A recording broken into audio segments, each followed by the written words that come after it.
All right, hey guys, K here, Burn1, Shadowverse Evolve channel, as always, coming with another regional deck review, essentially.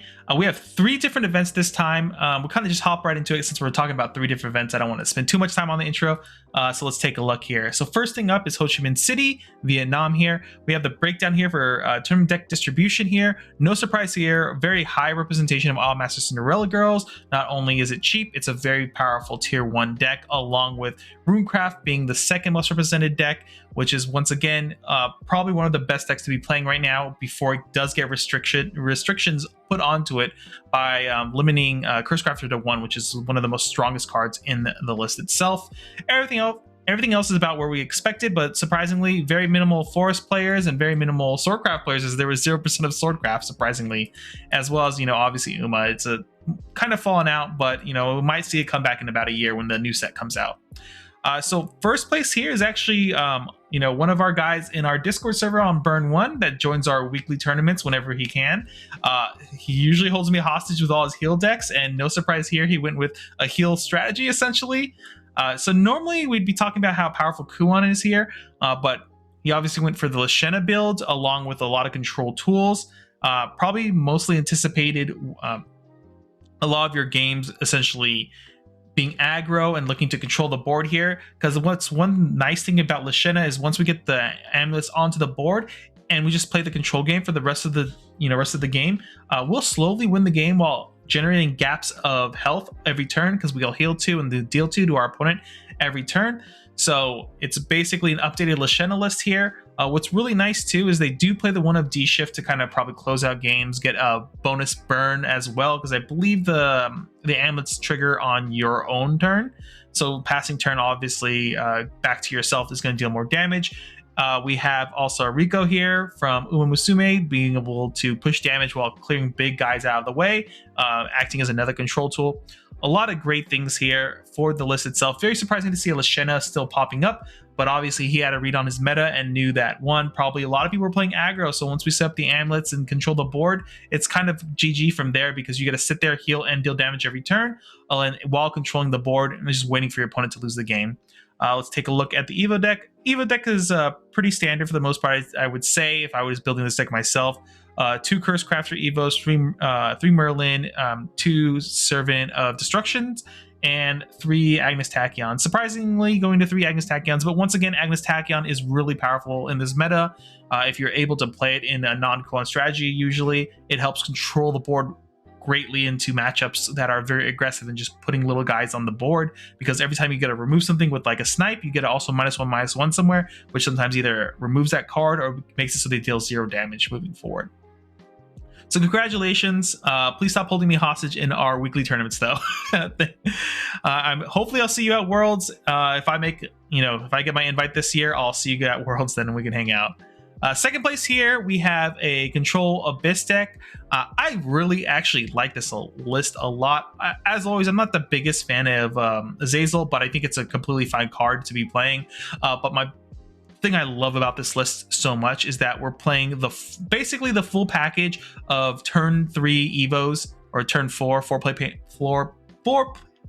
Evos for discarding. I loved Crazy Executioner. I know a lot of people don't like it because, one, it hurts yourself, but I think the ability to choose what card you're discarding from your opponent's hand is really big.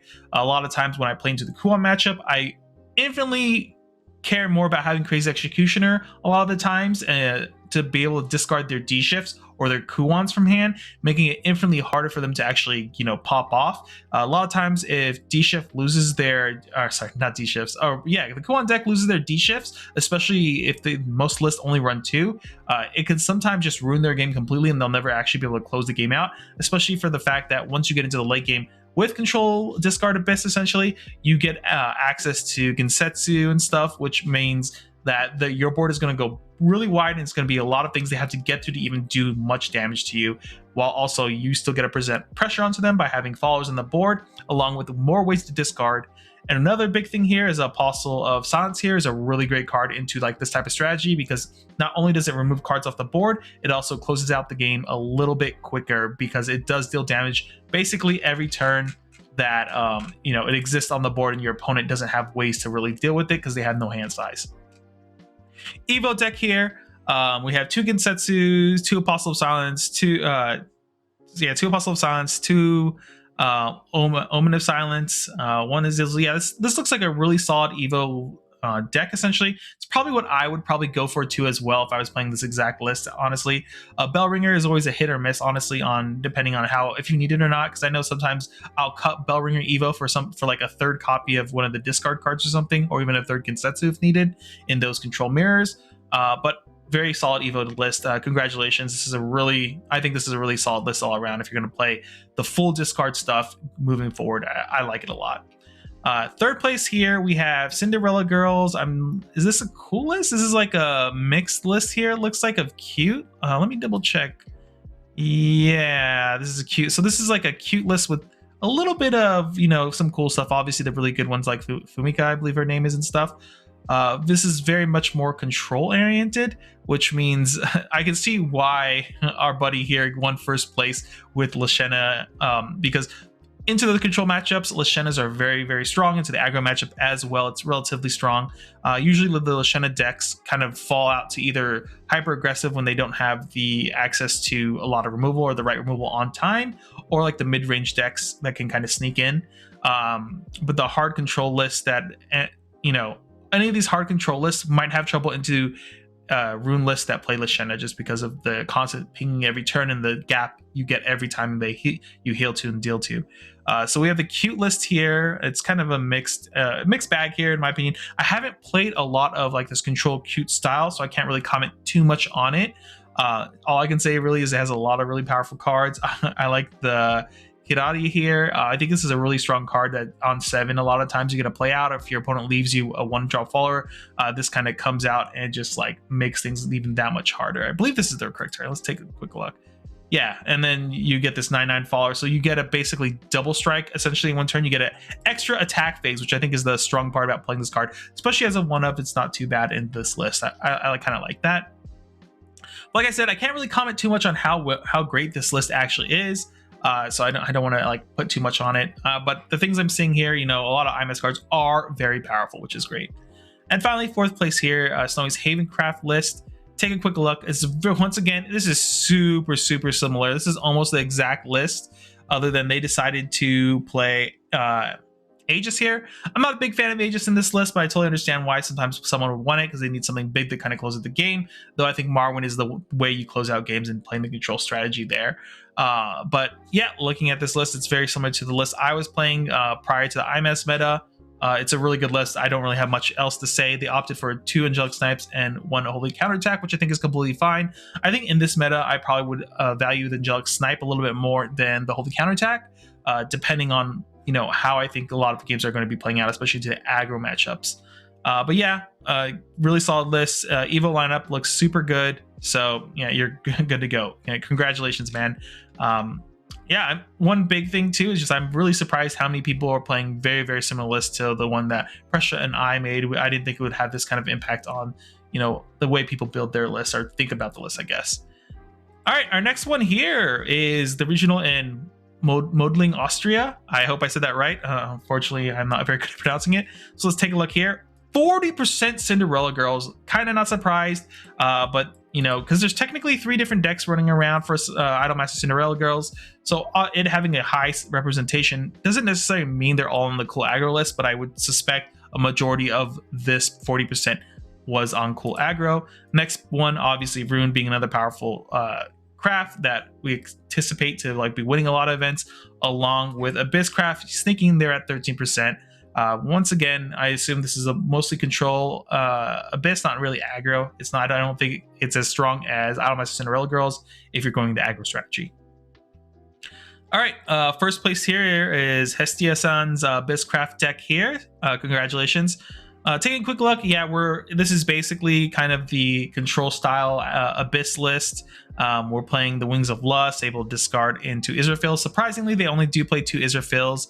They're playing this new card too. I always forget what this one does. My Life by Sound. Select the enemy fall on the field, destroyed, and Sanguine is activated, deal 2 damage to its leader. Not a bad card to help close out games and do some damage while adding some extra control tools in the list.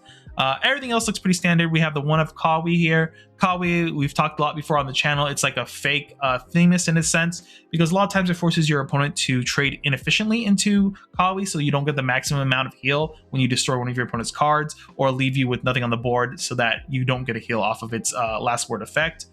Everything else looks pretty standard for the most part. 3 Kinsetsu, 3 Yuzuki. Yeah, really good. Once again, one of Azazel. Personally, I'm more of a big fan of triple Israfil, because I think once Israfil starts hitting the board over and over again, that's when the game gets out of control for your opponent. But Azazel is completely fine as well. Evo deck looks completely fine as well. Only the one of Apostle Science, because we only play a 2-1 split. You only really need a one of Ronko.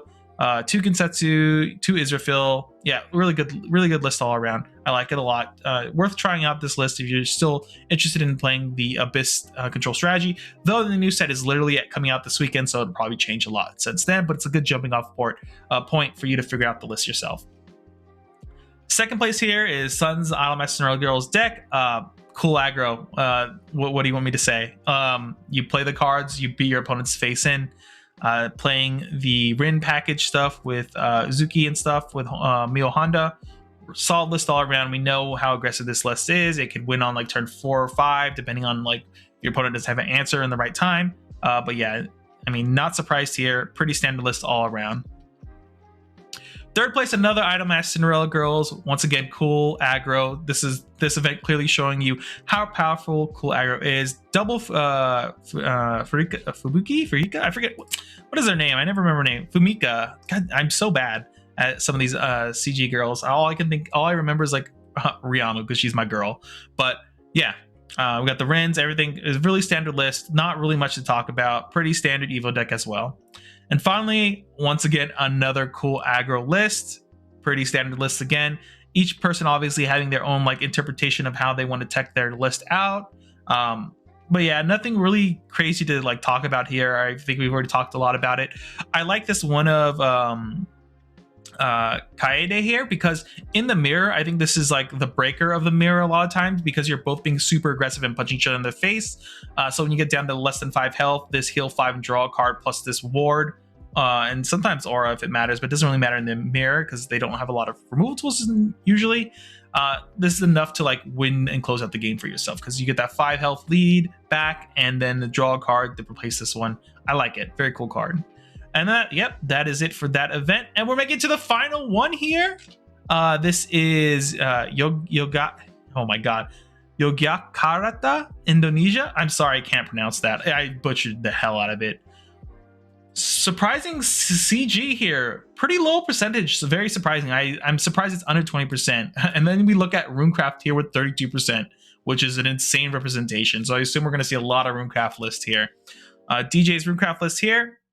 Pretty standard Kuon list. Anything spicy going on here? They opted for the Penguin Wizard, which is completely fine. I'm not a big fan, as I've talked about it before. Evil list, straight correct Evo list. If you're playing Penguin, I think this is how you should go. Or if you can cut a Penguin Wizard Evo down to 1 and play Demon Caller for the other one. Next here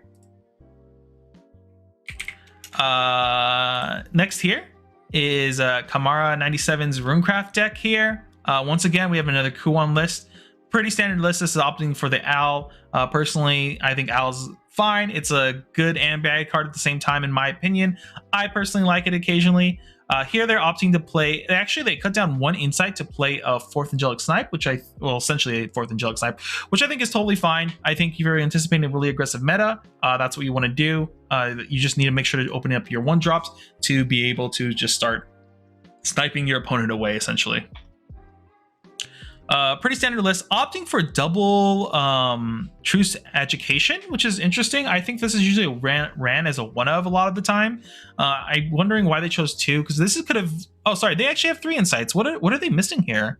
I feel like something is missing if they did the 4 of oh, is there no demon? No, there's Demon Caller. I am missing something here. There must be a card here that is normally played that I'm not seeing. I am not sure. Well, whatever card it is, I guess it wasn't too important. But yeah, outside of that, it's just pretty standard list. It's interesting they played the second. Oh, it's because there's 41 cards in this list. That's, yeah, I don't know why they played this extra one here. Interesting. Yeah, you'd have to ask them to figure out why they played this extra card. Maybe in the mirror too, going down to like so little cards happens quite often. So maybe they went for that extra card to hopefully be fine in the mirror, I guess. Evo deck, as anticipated, 3-3-3 across the board, completely fine list. And finally, another CG list here. Once again, cool aggro. As always, every cool aggro list is essentially the same. You just kind of pick your flavor of tech, whether you want to play extra certain cards or you want to like tech it with like I said, a Kaede in that last list we saw. There's not much to really comment here. You know, we all know how powerful cool aggro is, and basically when the new set comes out in this deck, I mean, we'll still probably be around for locals and stuff, but I don't anticipate like this aggro deck essentially being able to win games moving forward, because the next set does come out and it has a lot of control or mid-range to control decks coming in that are actually pretty strong, and that kind of bully this deck out in a sense, because since they can't really affect the board very well, lets a lot of these mid-range decks pop off on turns like 5 and 6 to like kind of close the game out, and it's just like, ooh, it's a big swing of power there. But yeah, this deck looks completely fine here. They do play Ronko for like the mirror, I guess, as well for the aggro and things like that. List looks completely fine though. You know, not the biggest fan of cool aggro, but I understand how powerful it is. But yeah, that kind of closes out for these 3 major events this coming weekend. I'll be at BCS Houston. So if you see me there, come say hi. I always appreciate everyone that comes says hi, and I'll shake your hand and everything. It's a lot of fun meeting people who actually watch the crap that I put out there. I appreciate it a lot. But yeah, if you like these reviews and stuff, make sure to like, comment, subscribe, all that. Other than that, we'll see you guys in the next video. Later, everyone.